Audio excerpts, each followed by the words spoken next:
This man spent the first 16 years of his life unable to eat normally until this happened. Listen to this story.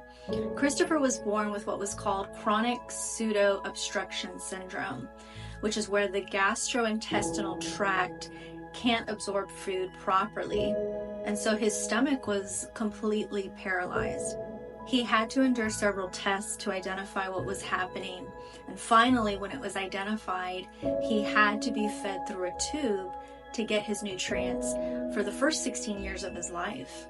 As he got older, he said it made things more difficult, and doctors began to say they weren't sure how long he would live because he began to experience septic and infections. Stick with me to the end because here's where it gets miraculous. Christopher and his family grew up in a Christian household, and they began to pray and reach out to healing ministries for the healing of their son. Before attending a church service one day, Christopher said he began to feel a pulsating feeling in his stomach.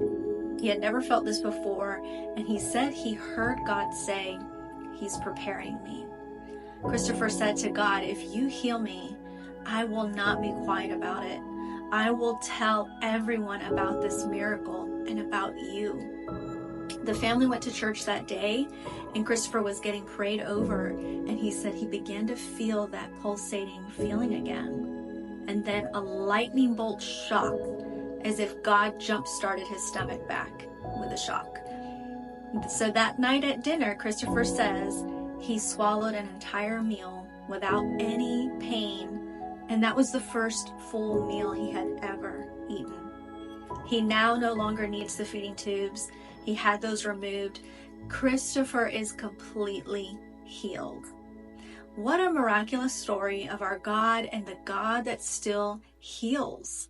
If you believe in miracles, subscribe or follow for more videos like this.